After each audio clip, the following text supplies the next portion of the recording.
Assalamualaikum warahmatullahi wabarakatuh. Kembali lagi bersama saya di sini, Nina, pendamping lokal desa Kecamatan Lirik, Kabupaten Indragiri Hulu, Provinsi Riau. Nah, untuk tema kita hari ini masih dengan podcast yang pertama, dengan tema pertama yaitu membangun desa inklusif.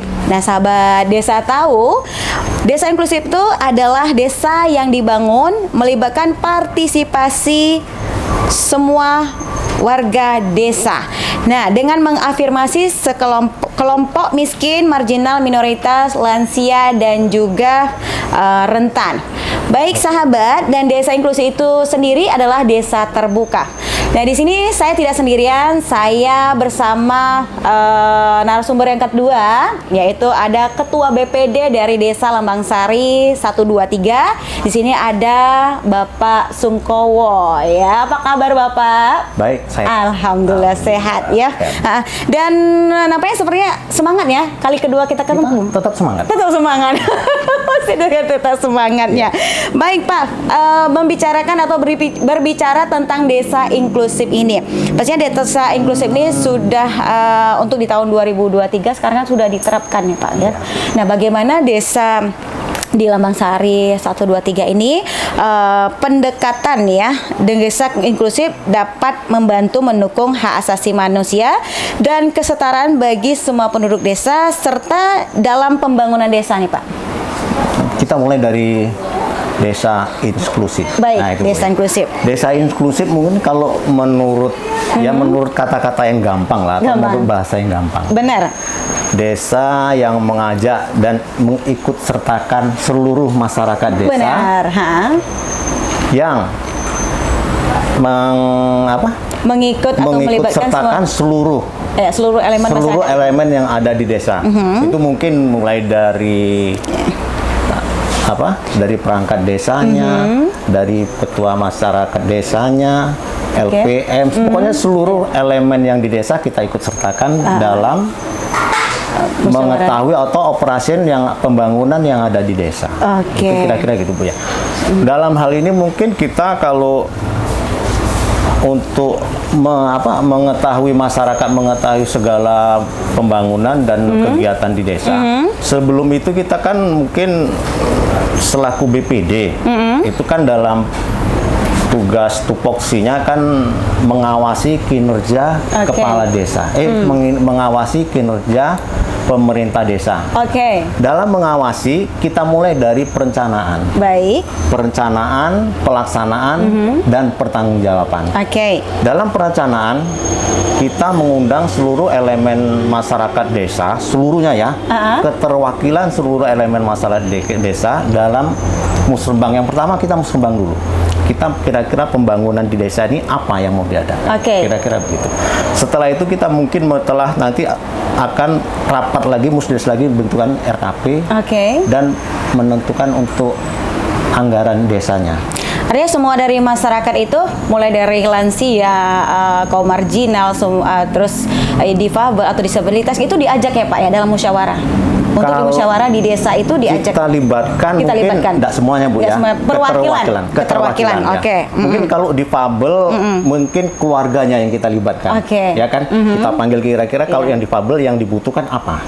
Kita dalam rapat kita tanya. Kira-kira apa usulannya apa? Kita tampung. Nah, kira-kira gitu Bu. Jadi kalau selama ini adakah yang ide-ide dari mereka yang sudah terrealisasi saat ini?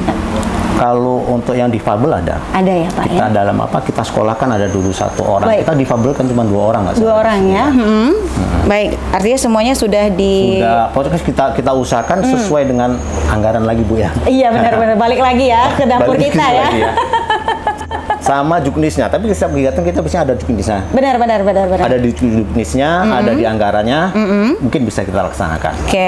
Artinya untuk pembangunan, untuk dari masyarakat semuanya sudah diajak Pak ya. Iya.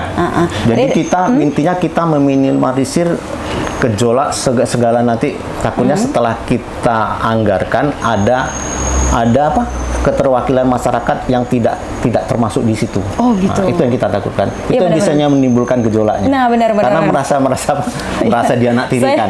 Saya saya tidak pernah diikut sertakan gitu. Akhirnya menjadi bumerang untuk desa juga. Seperti itu. Nah, ini kalau hubungan antara pendidikan inklusif dengan pembangunan desa inklusif ini, bagaimana pendekatan pendidikan dari inklusif ini, desa inklusif ini dalam memperkuat masyarakat desa nih, Pak? Kalau di bidang pendidikan,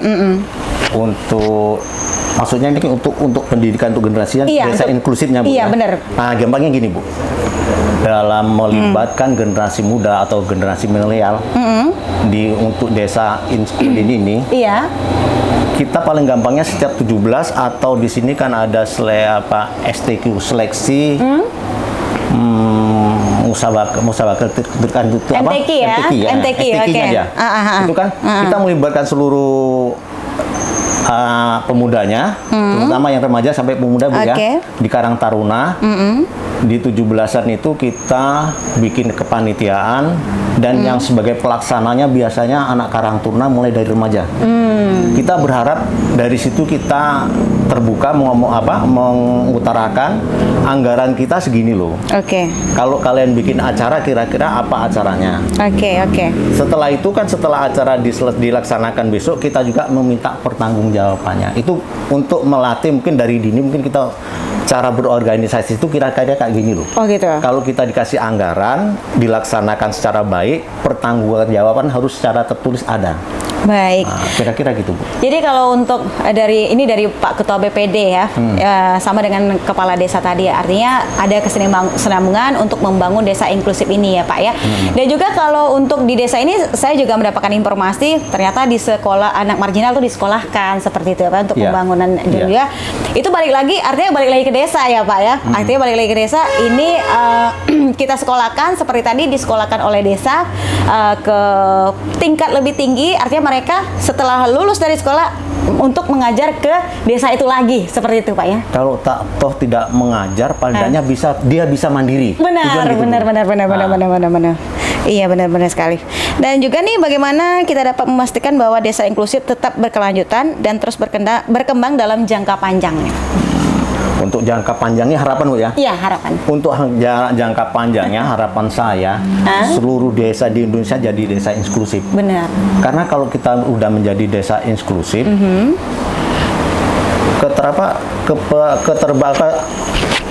perbedaan atau pertentangan ya. Selama ini kan ada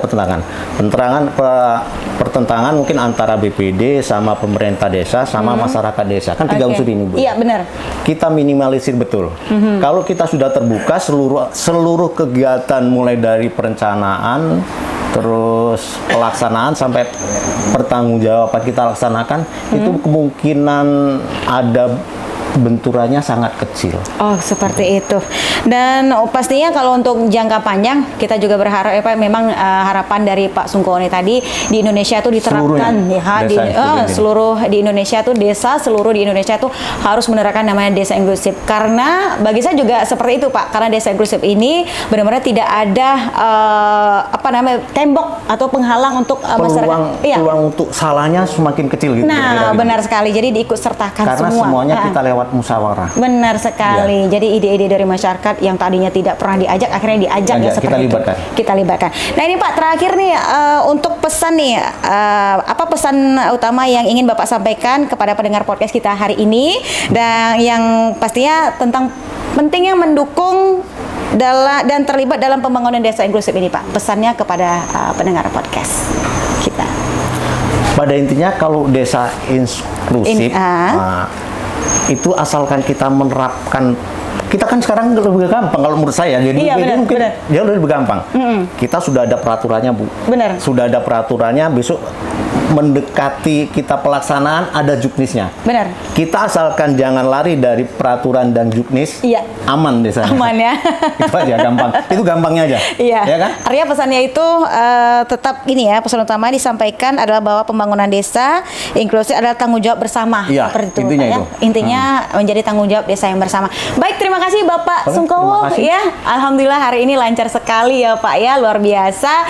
Dan terima kasih buat sahabat desa yang sudah menonton podcast kita hari ini. Mudah-mudahan bisa bermanfaat. Dan saya akhiri, saya Nina pamit undur diri. Wallahu waqfiq ila thoriq. Wassalamualaikum warahmatullahi wabarakatuh.